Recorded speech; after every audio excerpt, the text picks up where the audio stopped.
یہ آج سے 6 سال پرانی بات ہے۔ میں ایک درمیانے سائز کی کمپنی چلا رہا تھا۔ ہم لوگ امریکی کمپنیوں کو IT سلوشن دیتے تھے۔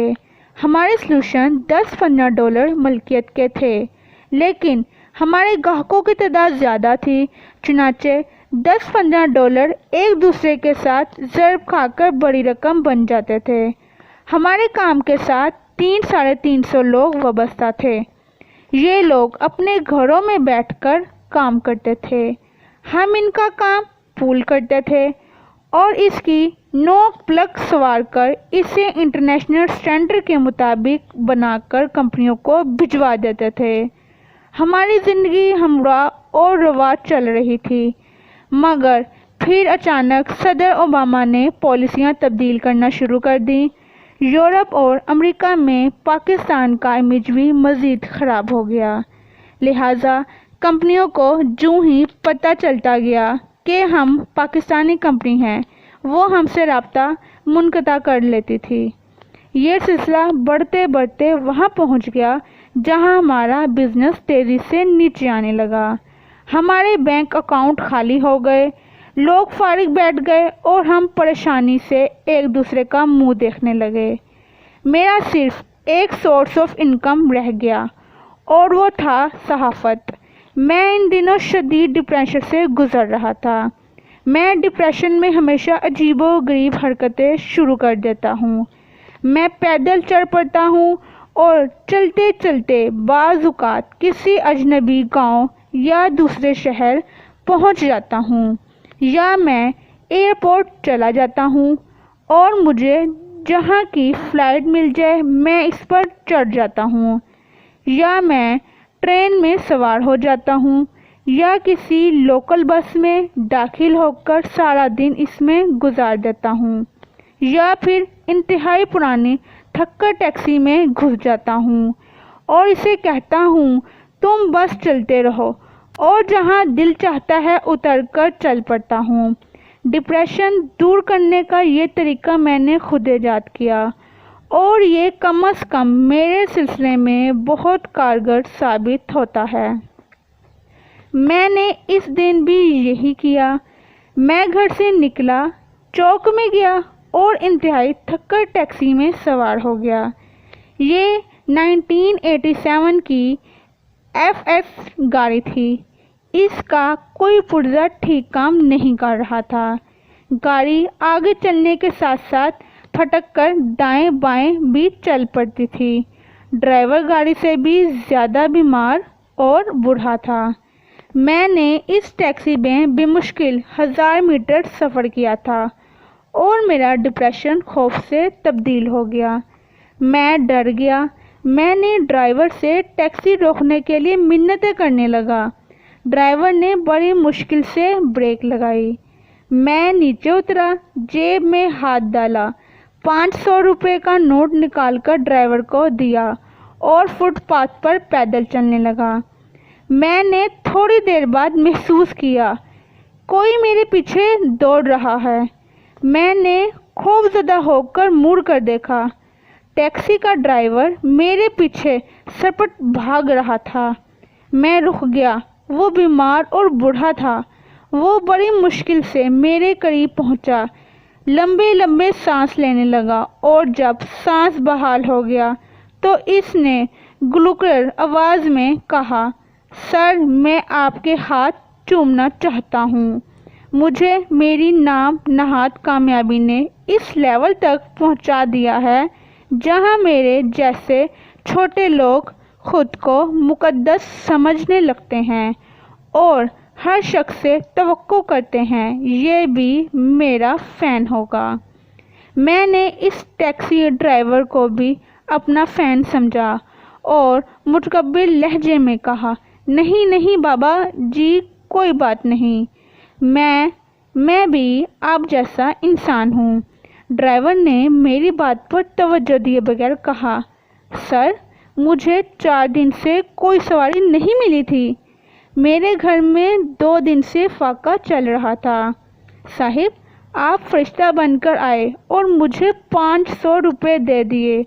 میں اب آٹا اور دال لے کر سیدھا گھر جاؤں گا اور اپنی بیوہ بیٹی اور نواسے نواسوں کو کھانا کھلاؤں گا، لیکن میں گھر جانے سے پہلے اپنے محسن کے ہاتھ ضرور چوموں گا۔ وہ یہ کہہ کر میرے ہاتھ کی طرف لپکا اور میرا ہاتھ اپنے گندے اور کھدرے ہاتھوں میں لے لیا اور میں سکتے کے عالم میں اس کی طرف دیکھنے لگا۔ مجھے اس وقت محسوس ہوا میرا تازہ بزنس فلوپ ہوا ہے، میں کریش کر رہا ہوں، لیکن میں اس کے باوجود اس شخص کی نظروں میں دنیا کا امیر ترین شخص ہوں۔ میں اس شخص کی نظروں میں صرف 500 روپے کی وجہ سے اندھا ہوں۔ فٹ پاتھ پر اس وقت 2 لوگ کھڑے تھے، میں اور وہ 7 ڈرائیور۔ میں خود کو ناکام، ڈاؤن اور لوز سمجھ رہا تھا، جبکہ میں ڈرائیور کی نظروں میں دنیا کا امیر اور سخی ترین شخص تھا۔ میں نے فوراً ڈرائیور کا ہاتھ پکڑا اور اس کا رخ موڑا، اسے اپنی جگہ کھڑا کیا اور خود اس کی جگہ کھڑا ہو گیا، اور پھر وہ لمحہ آ گیا جس نے مجھے دنیا کی چوتھی سچائی سمجھا دی، اور وہ چوتھی سچائی تھی ہم ناکام ہونے، بدحال ہونے اور کریش ہونے کے بعد بھی جہاں پہنچ جاتے ہیں وہ جگہ لاکھوں، کروڑوں بلکہ اربوں لوگوں کی زندگی کا سب سے بڑا خواب ہوتی ہے۔ لوگ نسلوں کی محنت کے بعد بھی اس جگہ تک نہیں پہنچ پاتے جہاں ہم اونچائی سے گرنے کے بعد، ناکام ہونے کے بعد ٹک جاتے ہیں۔ ہمارے ملک میں اس وقت بھی کروڑوں لوگ 500 روپے کے لیے سارا دن فٹ پاتھ پر گزار دیتے ہیں۔ ہمیں جس دن پانی کی بوتل نہیں ملتی اور ہم نلکے کا پانی پینے پر مجبور ہو جاتے ہیں، نلکے کا وہ پانی کروڑوں لوگوں کی زندگی کا سب سے بڑا خواب ہوتا ہے۔ ہم آدھا برگر اپنی پلیٹ میں چھوڑ کر گھر آ جاتے ہیں۔ لاکھوں لوگ برگر کے اس ٹکڑے کے لیے پوری زندگی آسمان کی طرف دیکھتے رہتے ہیں۔ ہم ریسٹورنٹ میں ٹرائی کے لیے 4 ڈشیں منگوا لیتے ہیں، پسند نہیں آتی تو چھوڑ دیتے ہیں۔ دنیا میں اس وقت بھی ایسے کروڑوں لوگ موجود ہیں جو ایسے کھانوں کی طرف خوشبو سونگھنے کے لیے کچرا، گھروں کا کچرا ڈھیرتے رہتے ہیں۔ ہم چائے کی جگہ کافی پیتے ہیں، لیکن ہمارے دائیں بائیں ایسے لاکھوں لوگ موجود ہیں جن کی نظر میں چائے دنیا کی سب سے بڑی عیاشی ہے۔ ہم رات سوتے وقت گندے مندے کپڑے پہنتے ہیں، ہمارے 4 سال پرانے سلیپر، ہماری